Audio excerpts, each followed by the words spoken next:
welcome my students and viewers as well. In this class I am going to demonstrate a symmetry between the software production and cost analysis.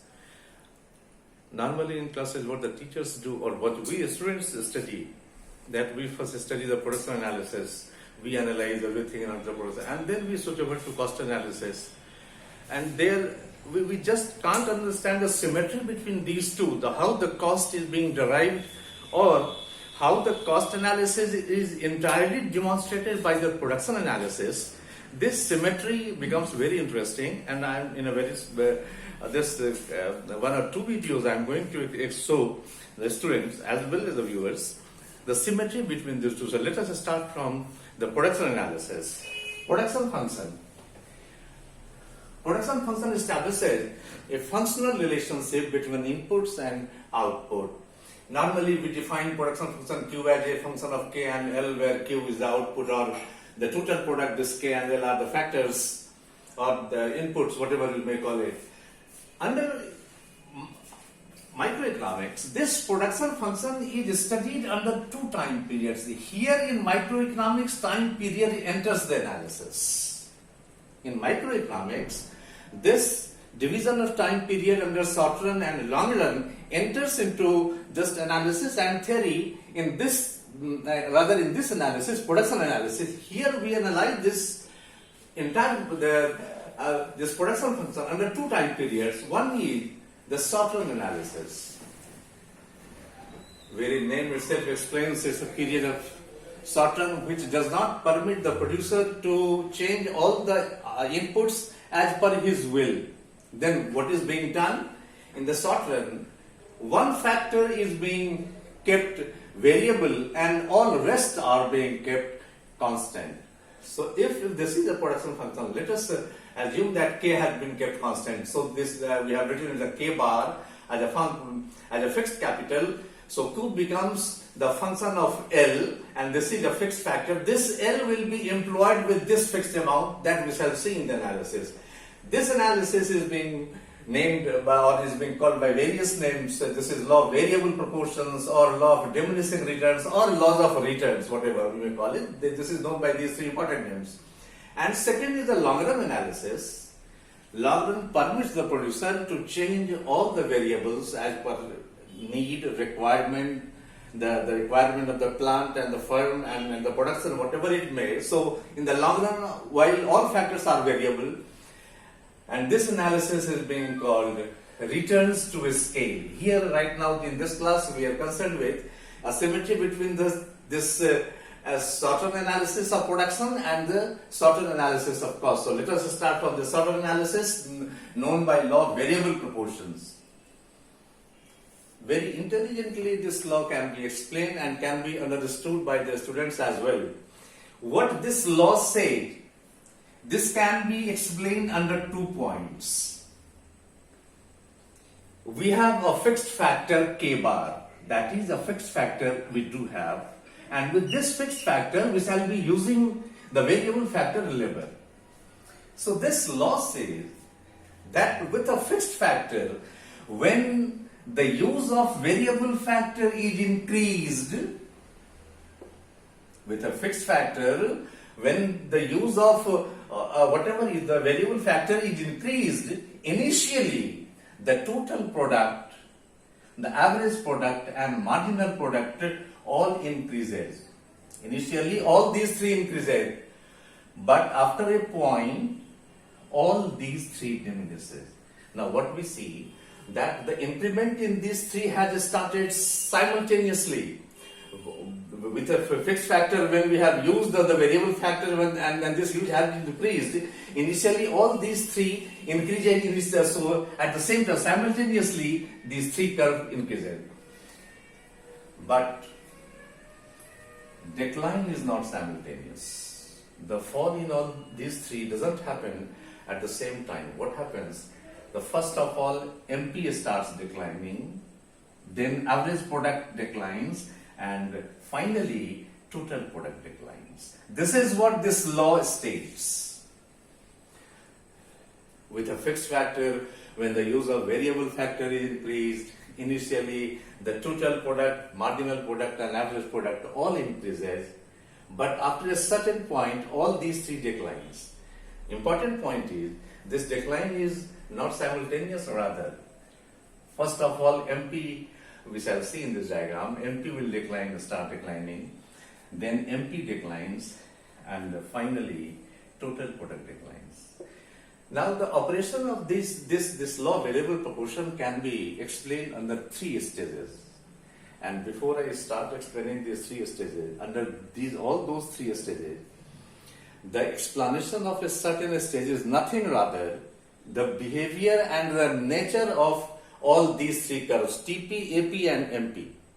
This will be the explanation of all the three stages. What happens to these three TP, AP and MP in all these three stages, that is the explanation of the entire stage or all the three stages, and what has been the reason behind the operation of that stage. This is what has to be understood under this law. So let us start. A stage of increasing returns. Name itself says that at this stage, the return will be increasing. So what happens in this stage? TP rises at increasing rate up to H. Now come on the diagram. In a stage, this is the stage 1, stage 2, stage 3, the AP, MP, AP and TP curve, we are under stage 1. Now this stage is being explained. When the use of labor increases from 0, starts from 0, and we do have a fixed factor, what happens initially? This total product increases.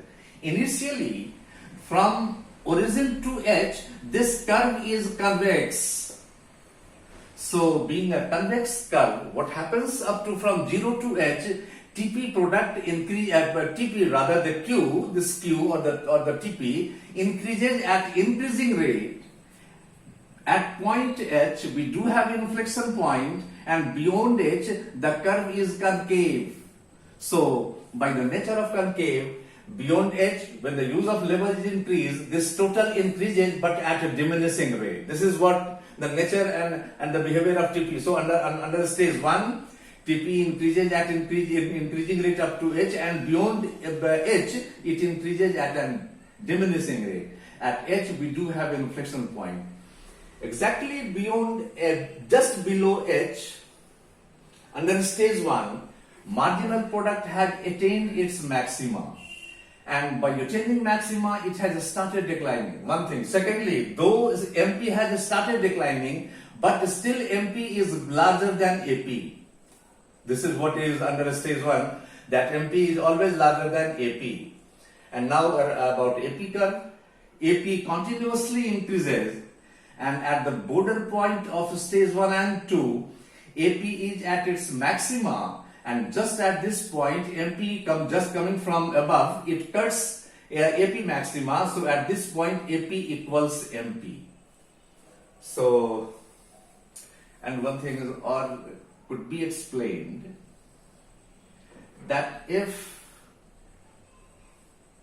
the producer wants to maximize its marginal product, then it will have to use only OL0 amount of labor. And if it wants to maximize its average product, then it will have to use OL1 amount of labor, and absolutely L0 is smaller than L1. So less labor will be required to maximize the marginal product, rather than more labor will be required to maximize the average product. So this is what happens in stage 1. And just finally, in stage 1, at least and in between these range, output elasticity is greater than 1, because percentage increase in output is greater than the percentage increase in labor. So output elasticity is greater than 1 up to the point when MP is maxima. Beyond that, output elasticity becomes inelastic, and that continues. So this is the borderline about this output elasticity. This is greater than 1 up to the point where maxima, MP attains maxima, and below or the before it, output elasticity is greater than 1, and beyond it, it happens to be. So it is elastic region and it is inelastic region. So this is what happens in stage 1. Now in stage 2, this stage 2 is known by the name stage of diminishing returns. Now why diminishing returns? TP is increasing, visibility is increasing. But why it is diminishing return? Because TP is increasing at a diminishing rate. This TP being a concave curve, this TP is increasing at a diminishing rate. That's why marginal product is falling. And if any marginal concept is falling, then average product will be above it anywhere and everywhere. And wherever this marginal concept of productivity cost anywhere, if it is falling, this average concept shall have to be above marginal this concept. Here it is happening right now. So this marginal product is falling, continuously falling, and at the border of this stage, this total product is attaining its maximum.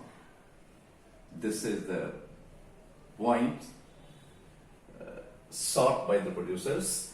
So when total product is maximum, marginal product is 0. Once again, the rule of mathematics, any total product, any total concept, when attains its optimum point, its corresponding marginal concept has to be 0. This is what happening here. If total cost has to be 0, has to be minimized, then marginal cost will have to be 0. If total product is maximized, its marginal product has to be 0. So at this point, marginal this MP is 0. This TP is maximum, and under this state, when the use of leverage is increased beyond L2, since this TP is just declining, so at a declining rate, so not rate, rather in the order of declining, so MP becomes negative. Now, as far as the stage of operation is concerned, and one has to choose in between these three stages, in what stage any rational producer would like to produce, then let it be known that this stage and this stage is absolutely symmetrical. In first stage, marginal product of fixed factor is negative and marginal product of variable factor is positive. And in third stage,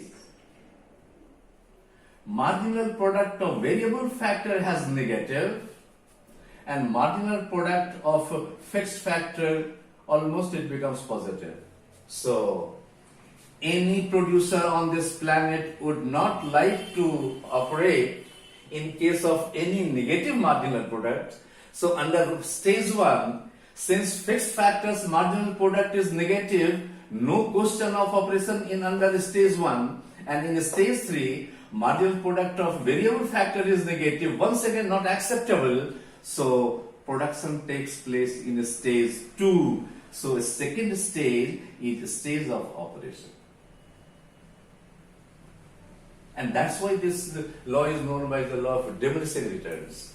Now finally one more thing, that what is the reason or what is the causes of this stage 1 and stage 2? Stage 3 is outrightly neglected in some foreign books, rather this stage is known as the stage of idiots.